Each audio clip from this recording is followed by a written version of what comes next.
நம்ம இருக்கிற இந்த கரண்ட் ஃபைனான்சியல் சிஸ்டமானது பல வருடங்களுக்கு முதல் இருந்த ஸ்லேவரி சிஸ்டத்தை விட கேவலமானதுன்னு சொன்னா நீங்க எத்தனை பேர் நம்புவீங்க? ஏன் உங்களை எல்லாம் இந்த கவர்மெண்ட்ஸும் பேங்கும் ஃபேக் பேப்பரை வச்சு பேக்காடிட்டு இருக்காங்கன்னு சொல்லி இந்த வீடியோவில் உங்களுக்கு கிளியராக எக்ஸ்பிளைன் பண்ண போகிறேன்.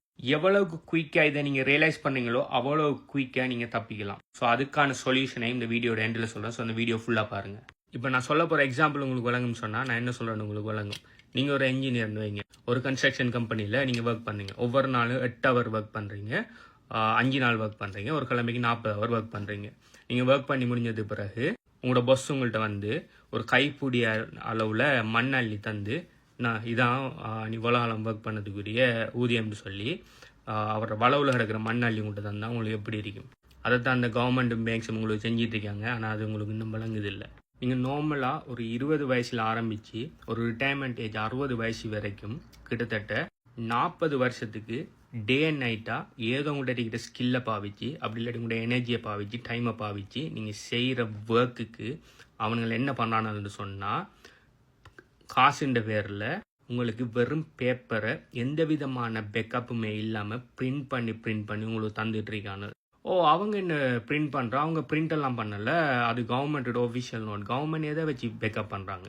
1971 வரைக்கும் ஒரு குறிப்பிட்ட கண்ட்ரி உண்டு, அதாவது மெயினாக யூஎஸ் அவங்களோட US டாலரை பிரிண்ட் பண்ணுறதுக்கு அதோட பெருமதியான கோல்டு அவங்களோட ட்ரெஷரியில் இருக்கணும். ஆனால் 1971 அதை ரிமூவ் பண்ணிவிட்டு அவனை நினைச்ச மாதிரி பிரிண்ட் அடிக்க ஆரம்பித்தாங்க. அதுக்கு முதல் பார்த்தீங்கன்னு சொன்னால் எல்லாருமே கோல்டை வச்சு போட்டு தான் பிரிண்ட் அடிக்கணும். ஆனால் எல்லா நாட்டுக்கிட்டையுமே கோல்டு இல்லைங்கிறதால US டாலர் கோல்டை பெக் பண்ணியிருக்கிறதால நம்ம எல்லாரும் US டாலரை பெக் பண்ணி நம்ம நாட்டு கரன்சியை பிரிண்ட் பண்ணுவோம்னு சொல்லித்தான் எல்லா நாடும் ஆரம்பித்தாங்க. ஆனால் 1971 அவங்களோட அந்த யுத்தங்களுக்கு பணம் போதாம இருக்கையும் என்ன பண்ணினாங்கன்னா, இதுக்கு மேலே கோல்ட் ஸ்டாண்டர்ட் தேவையில்லைன்னு சொல்லி உலகத்திலேயே மிகப்பெரிய ஸ்கேம் ஒன்றை 1971 செஞ்சாங்க. 1971 அவனை நினைச்ச மாதிரி மணியை பிரிண்ட் பண்ணி தரான். அது ஈக்குவல் டு எதுன்னு சொன்னால், நீங்கள் கஷ்டப்பட்டு உங்களோட எனர்ஜி டைமை போட்டு நீங்கள் செய்கிற வேலைக்கு வெறும் பேப்பரை பிரிண்ட் அடித்து தாரானுகள். என்ன நம்பிக்கையிலன்னா, இந்த பேப்பருக்கு இவ்வளோ வேலுங்கிற ஒரு நம்பிக்கையில் உங்கள்கிட்ட தந்துட்டு இருக்காங்க.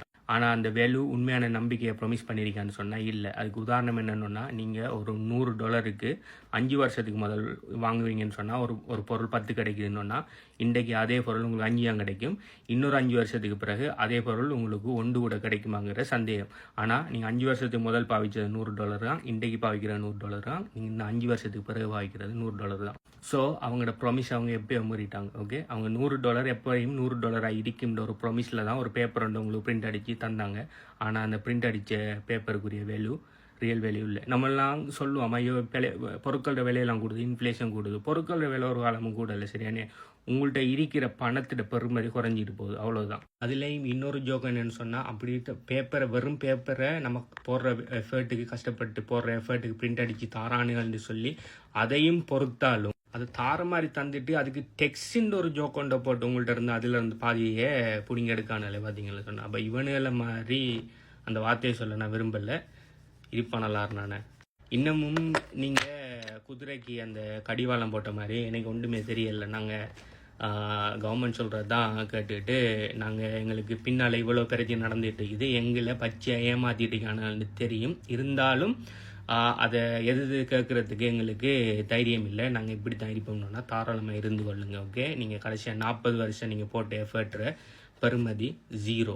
இதுலேயும் நீங்கள் கஷ்டப்பட்டு உழைக்கிற காசை நீங்கள் மிச்சம் பிடிக்க இயலுமான்னு எனக்கு தெரியலை. அப்படி கஷ்டப்பட்டு நீங்கள் மிச்சம் பிடிச்சாலும் அந்த மிச்சம் பிடிக்கிற காசை நீங்கள் உடைய பேங்கில் பத்திரமா இருக்கணும் இல்லை பேங்கில் வைப்பீங்கன்னா குட் லக். ஓகே, உங்களோட பணத்தில் பெருமதி அப்படியே இருக்கிறது, குட் லக். அந்த மணியை பேக்கப் இல்லாமல் பிரிண்ட் அடிக்க துவங்கினாலேருந்து இன்றைக்கு வரையும் US டாலர் பெருமதி எவ்வளோக்கு இறங்கிருக்குன்னு சொன்னால் 99.something இறங்கியிருக்குது. அப்போ அந்த டைமில் $100 ஒன்று இருந்து இப்போ நீங்கள் அந்த $100 எடுத்து அந்த டைமில் வாங்குகிற பொருட்களுக்கு இந்த டைமில் வாங்குகிற பொருட்களுக்கு இடையிலான வித்தியாசத்தை பார்த்தீங்கன்னு சொன்னால் 99% அதோட வேல்யூவை இழந்துட்டு.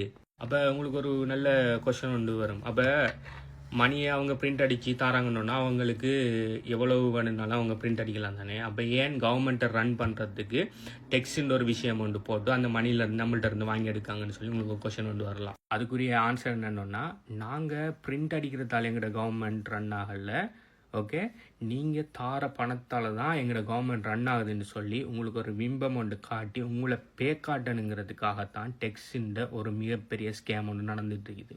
ஸோ இதுக்கு இருக்கிற ஒரே ஒரு சொல்யூஷன் பார்த்தீங்கன்னு சொன்னால் இதுதான் பிட்காயின். ஓகே, இது ரியல் பிட்காயின் இல்லை, இது பிட்காயின் ஒரு மாடல் உண்டு. பிட்காயினை தொட்டு உணர முடியாது, அது ஒரு டிஜிட்டல் அசெட் உண்டு. ஏன் பிட்காயின் ஒரு இதுக்குரிய சொல்யூஷன் சொன்னால், பிட்காயினை யாராலையுமே நினைச்ச மாதிரி பிரிண்ட் பண்ண முடியாது. உலகத்துக்கே பிட்காயின் 21 மில்லியன் தான் வாரத்துக்கு இருக்குது. அதில் ஆல்மோஸ்ட் 19.5 மில்லியன் ஆல்ரெடி வந்துட்டு, மிச்சம் இருக்கிற 1.5 மில்லியன் பிட்காயின் பார்த்தீங்கன்னு சொன்னால் வாரத்துக்கு இன்னும் மோர் தென் 100 இயர்ஸுக்கு மேலே போகும். யாராலையுமே எந்த கவர்மெண்ட் நினைச்சாலோ எந்த பேங்க் நினைச்சாலோ 21 மில்லியனை தாண்டி எக்ஸ்ட்ராவாக ஒரு பிட்காயின் கூட உருவாக்க முடியாது. தென் மணி சப்ளை பார்த்தீங்கன்னு சொன்னால், அந்த பேப்பர் கரன்சியில் பார்த்தீங்கன்னு சொன்னால் அன்லிமிட்டட். எப்போ வேணுனாலும் பேங்க் என்ன செய்வானுன்னா பிரிண்ட் அடித்து தள்ளுவானு. கோல்டை பார்த்தீங்கன்னு சொன்னால் எப்போ வேணுனாலும் கோல்டு மைனுகளை கண்டுபிடிக்கலாம், கோல்டு சுரங்கங்களை எப்போ வேணுனாலும் கண்டுபிடிக்கலாம். அதுவும் ஒரு ஸ்கேர் அசெட் இல்லை. அதே மாதிரி நீங்கள் எதை எடுத்தாலும் ஃபிக்ஸ் சப்ளைன்னு சொல்லி ஒன்றுமே இல்லை பிட்காயினை தவிர. ஸோ பணத்துக்கு பாவிக்கக்கூடிய மிக ட்ரஸ்டபிளான 15 வருஷத்துக்கு மேலே யாராலையுமே இவ்வளோ காலத்துக்கு ஹெக் பண்ண முடியாமல், ஒரு தனிப்பட்ட என்டிட்டியோட கண்ட்ரோல் இல்லாமல் ஃபுல் டீசென்ட்ரலைஸ்டாக உலகம் பூரா இருக்கிற மைனிங் கம்ப்யூட்டர்ஸோட பவரில் இயங்கிட்டு இருக்கிற ஒரு இண்டிபெண்ட் நெட்வொர்க் தான் பிட்காயின். பிட்காயினை யாரு நினைச்சாலும் ஸ்டாப் பண்ணலாம். இந்த உலகம் அழிஞ்சால் மட்டும்தான் பிட்காயின் நிற்குமே தவிர, அதை தவிர வேறு எந்த காரணத்தை கொண்டும் பிட்காயினை யாராலையுமே ஸ்டாப் பண்ண முடியாது. யாராலையும் பிட்காயினை எக்ஸ்ட்ராவாக பிரிண்ட் பண்ண முடியாது. பிட்காயின் எவ்வளோ வாரது இருக்கோ அவ்வளோதான் வந்தே தீரும். ப்ளஸ் பிட்காயினை யாராலையும் மேனிப்புலேட் பண்ண முடியாது. நான் உங்களுக்கு ஒரு குறிப்பிட்ட பிட்காயின் அனுப்புறேன்னா அது அவ்வளோதான், அதை யாராலையுமே மாற்றிடலாம். நீங்கள் பேங்க்கில் ஒரு ட்ரான்ஸ்ஃபர் ஒன்று பண்ணுறீங்கன்னா பேங்க் நினைச்சா அந்த ட்ரான்ஸ்ஃபர் என்ன வேணாலும் பண்ணலாம். பேங்க் நினைச்சா அதுக்கு கொஷின் கேட்கலாம், அதுக்கு இடையிலேருந்து கடந்த ஃபீஸ் எல்லாம் போட்டு உங்களோட பணத்தை கொள்ளை அடிக்கலாம். ப்ளஸ் பேங்க் என்ன செய்யலாம், உங்களோட பணத்தை ஹோல்ட் பண்ணலாம், உங்களோட பணத்தை ஃப்ரீஸ் பண்ணலாம். ஆனால் பிட்காயின் டிரான்சாக்ஷன் உங்களுக்கும் எனக்கு மட்டும்தான். ஓகே, அதுக்கு இடையில எந்த விதமான மீடியேட்டாக்களும் உள்ளுக்கு இல்லை. ஸோ இன்னும் இந்த இவனோட ஜோக்குகளை கேட்டு ஓகே, இன்னும் நீங்கள் கஷ்டப்பட்டு உழைக்கிற பணத்தை இந்த ஃபேக்கான பேப்பரில் வச்சிருக்காமல் இப்போவே உங்களோட வெல்த்தை ப்ரொடெக்ட் பண்ணுங்கள். என்னை பொறுத்த வரைக்கும் உங்களோட வெல்த்தை ப்ரொடெக்ட் பண்ணுறதுக்கு பெஸ்ட்டான விஷயம் பிட்காயின்.